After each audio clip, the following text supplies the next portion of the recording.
Welcome! So today we're doing something a little different. We're not reviewing a product, we're actually decoding the page it's sold on.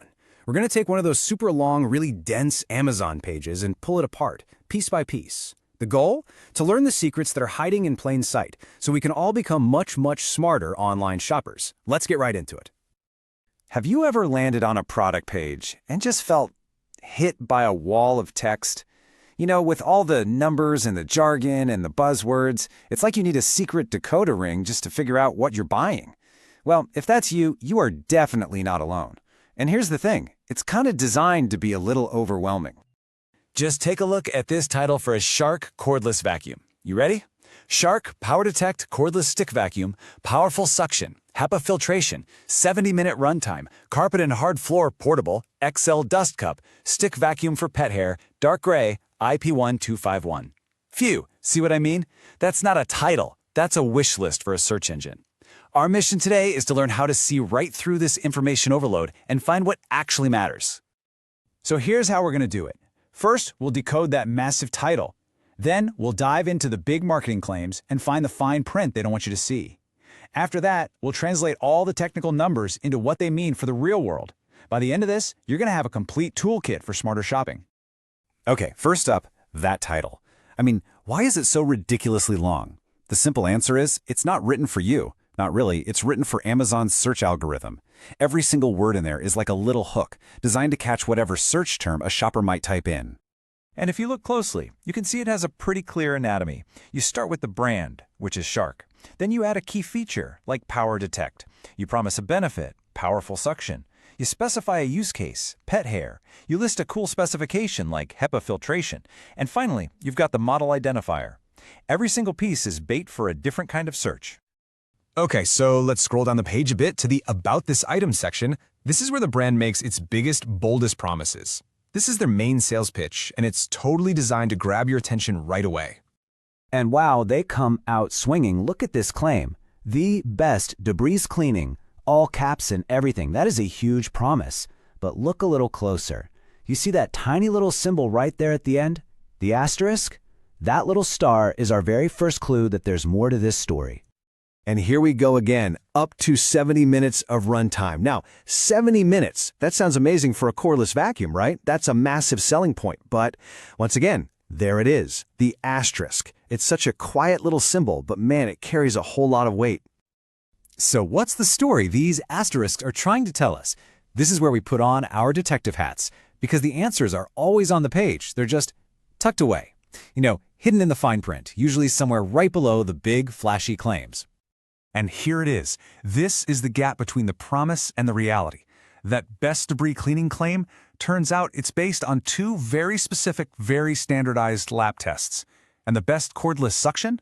Well, that's based on another test, measured only at the hand vac, and, this is the really important part, only when it's in boost mode. So what in the world is this ASTMF 2607? It's not just a bunch of random letters and numbers. It's the official name for a standardized lab test for cleaning hard floors. And that's the key phrase right there, lab test. It means the best performance was achieved under perfect, totally controlled conditions, which, let's be honest, probably aren't the same as your kitchen floor after the dog walks through. So this is the trade-off. And it's a crucial one.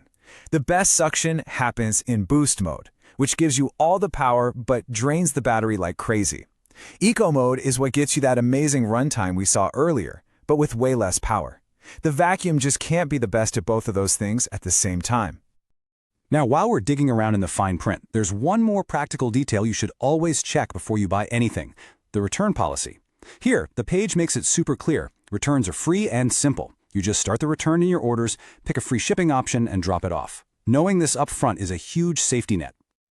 All right, let's move on to the technical specs table. I know this part can look like a big, boring block of numbers, but I promise, if you know what to look for, you can translate this data into a really clear picture of what it's actually like to own and use the product every day. So, let's circle back to that big, shiny number that grabbed our attention in the first place, 70 minutes. It's the headline figure for battery life. It's the one the brand really wants you to remember. But as we're learning, a number without its context is just, well, it's just marketing. And here is that context, the catch. That 70-minute runtime is only possible in the lowest power Eco mode. And only when you're using the handheld part of the vacuum without the big motorized floor nozzle running. So, your actual runtime during a normal cleaning session, it's going to be a lot less.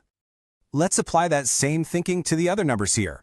Item weight, almost 8 pounds. Okay, that tells you how heavy it's going to feel carrying it upstairs.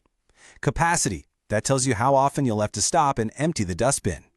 A 6-hour charging time, that means a long wait between big cleaning jobs. And 80 decibels, that's about as loud as a garbage disposal. See, suddenly these numbers actually mean something. So, we've decoded the jargon, we've translated the numbers. The final piece of this puzzle is learning to recognize the story the brand is trying to tell you. Because beyond all the specs and data, they're also selling you a feeling, a solution to a problem. If you look in the From the Brand section, you'll find language just like this. They're not just selling a vacuum. They're selling smooth, satisfying wins. They're selling you the idea of empowerment. This is the emotional pitch, and it's all designed to build trust and make you feel really good about your purchase. So let's recap your brand new shopping toolkit. Number 1, always hunt for the asterisk. It's your guide. 2, understand the real testing conditions, lab versus the real world. 3, translate all those specs into what they actually mean for you. 4, get good at separating the marketing story from the hard facts. And 5, always, for your own sake, check that return policy. So the power is now in your hands. You can see past all the keyword stuff titles and the all caps promises to find out what really matters. So armed with all this new knowledge, the next time you're shopping online, what's the very first piece of fine print you're going to look for?